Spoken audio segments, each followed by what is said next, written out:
Hello vintage outboard motor fans, this is T-Mike here in South Louisiana, and today I'm making another video. This video is going to be on how to become a picker of vintage outboard motors. That's right, I'm going to give you 3 tips on how to find and buy old vintage outboard motors for your restoration work. And the 3rd tip is going to be the best one. So if everybody's ready, here we go. Okay, so before I give you my tips on how to pick vintage outboard motors, I'd like to give you a little history of these motors that we like to work on and tell you why there's so many of them out there and the different methods of how to get them. So whether you're looking to find just one motor or whether you're looking to find a group of motors, the picking is kind of, the methods are just the same, just the number changes. So my opinion, there's almost an unlimited amount of these motors out there.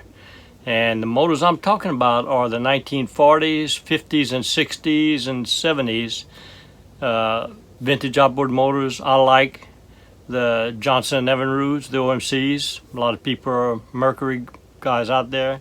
So the history behind that for me that I found is that these motors were made in the late 40s and 50s and 60s because of World War II.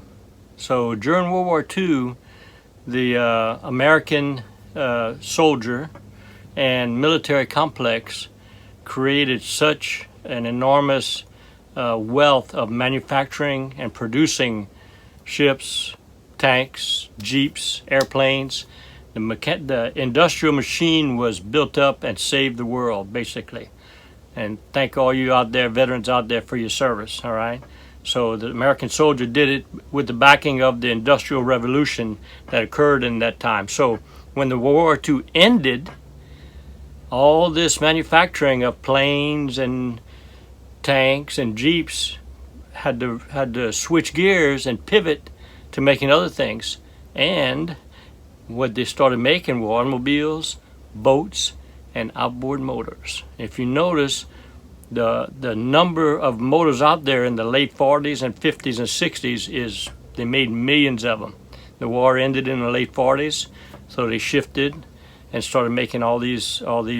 So we're talking about outboards, and the outboards that they made were made out of what's called dirty aluminum.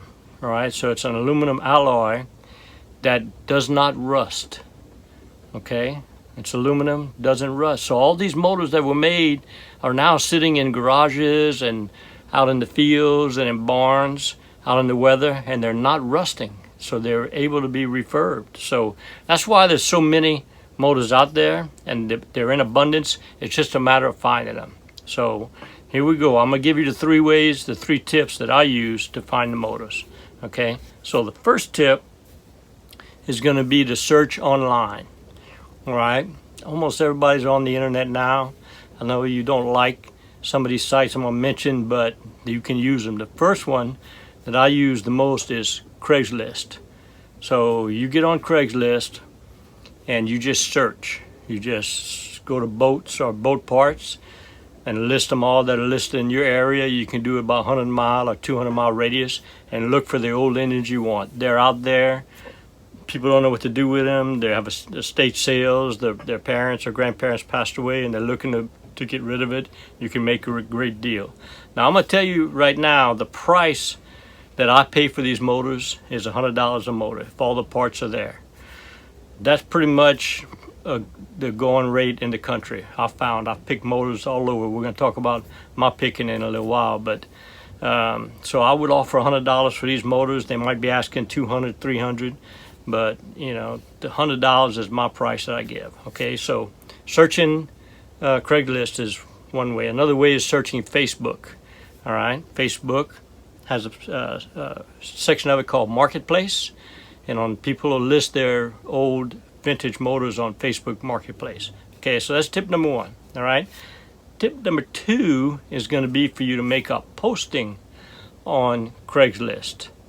Okay, so here's an example of one of my postings that I put up on Facebook.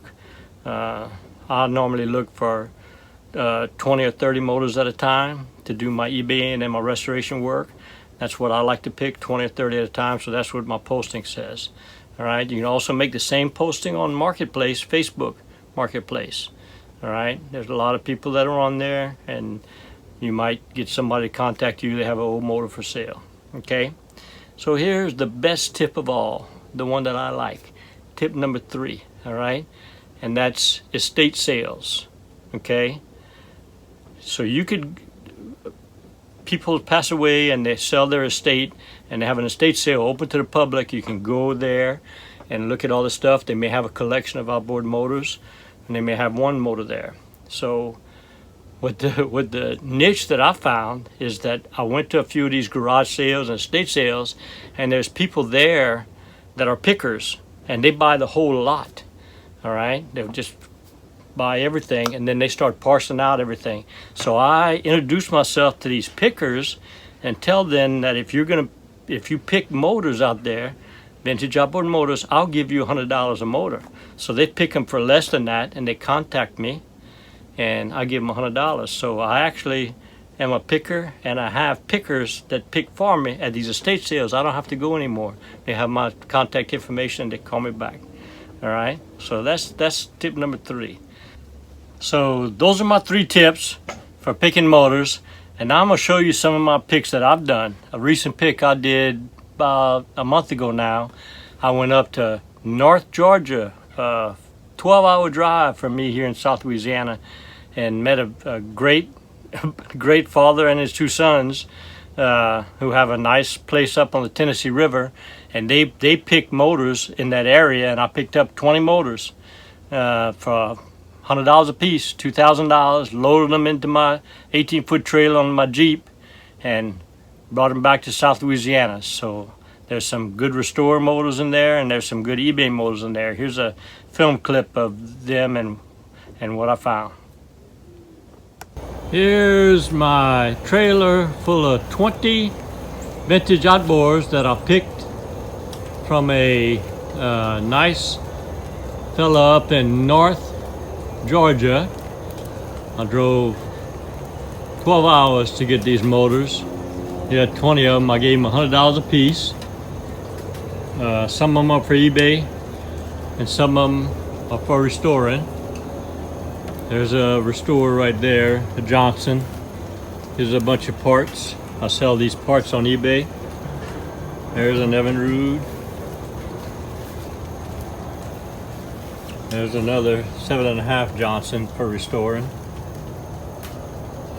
There's a FD1218 for restoral. And here's some 35s, bunch of rewind starters. Very good pick. I paid $2,000 for the lot, and I'll turn them over and flip them and do pretty good. That's an example of my picking vintage outboard motors. All right, so I hope you enjoyed the video. I hope it will help you become a vintage outboard motor picker like I am. I consider myself to be a Cajun vintage outboard motor picker. All right, so hope y'all enjoyed the video. See y'all next video. I hope y'all enjoyed the video. Here at T Mike's Vintage Outboards, we're doing it one motor at a time. Please click on subscribe. I guarantee to provide weekly videos. Au revoir mes amis, and laissez les bon temps rouler.